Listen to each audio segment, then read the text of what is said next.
नमस्कार, holistic health with Ishita में आपका स्वागत है। मैं आज आपके लिए एक बहुत अच्छी कहानी लेकर के आई हूँ। ये कहानी है महर्षि वाल्मीकि की। महर्षि वाल्मीकि का पहले नाम रत्नाकर था और जब वो बहुत छोटे थे तभी भील वंश के लोगों ने उनका अपहरण कर लिया था।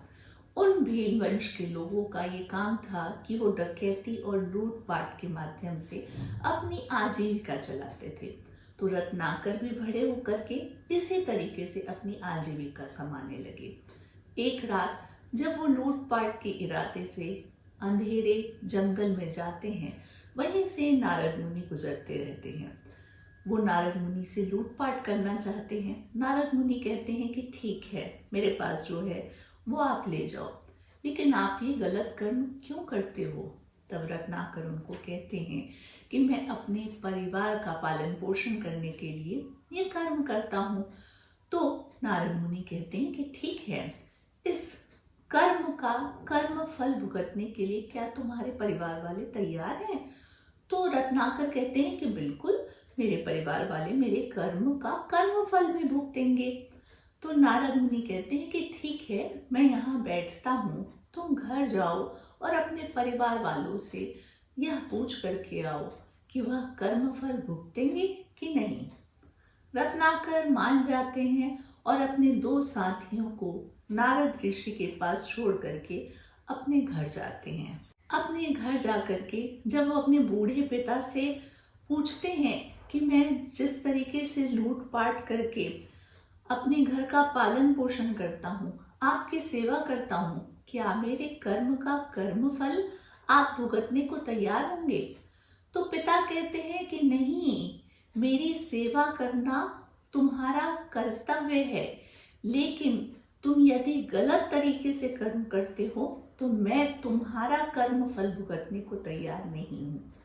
रत्नाकर निराश हो जाते हैं।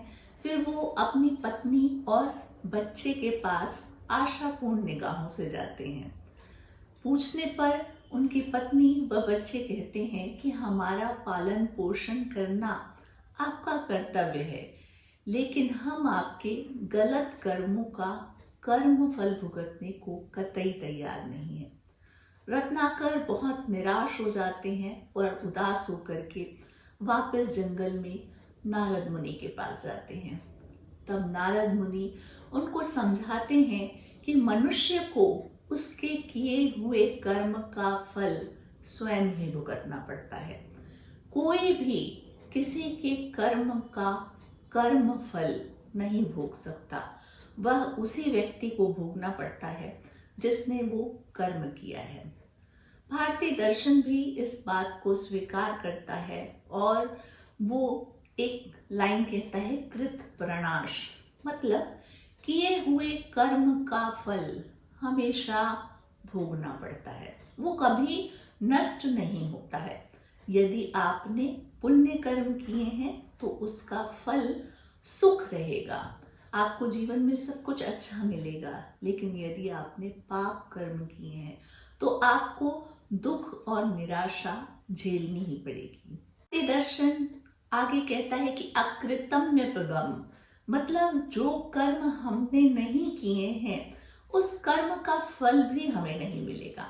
यानी कि कई बार हम दूसरे को आगे बढ़ते हुए देख करके या दूसरे के जीवन में सुख और खुशी देख करके निराश होने लगते हैं। ऐसा लगता है कि हमारे जीवन में वो सब कुछ क्यों नहीं है।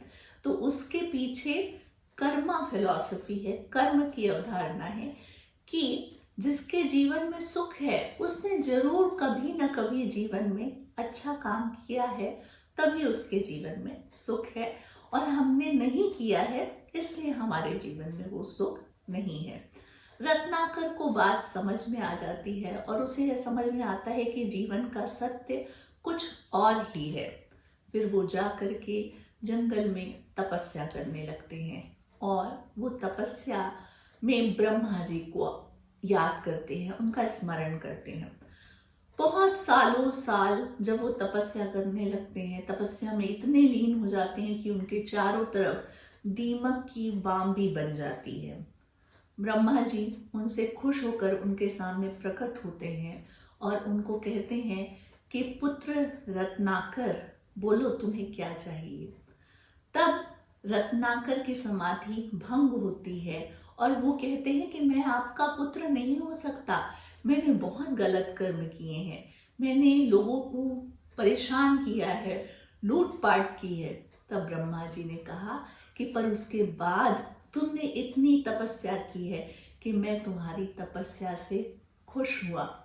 और चूंकि उनके चारों तरफ दीमक की बांबी बन गई थी, फिर ब्रह्मा जी ने उन्हें आशीर्वाद दिया कि अब से लोग तुम्हें वाल्मीकि के नाम से जानेंगे।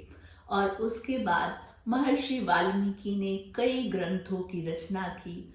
तो इस कहानी से हमको यह शिक्षा मिलती है कि हमको अपने प्रत्येक कर्म के प्रति जागरूक रहना चाहिए और यह जानना चाहिए कि जो भी कर्म हम कर रहे हैं उसका फल हमको ज़रूर मिलेगा, चाहे इस जन्म में मिले या अगले जन्म में, लेकिन कर्म फल कभी नष्ट नहीं होता है। Thank you so much.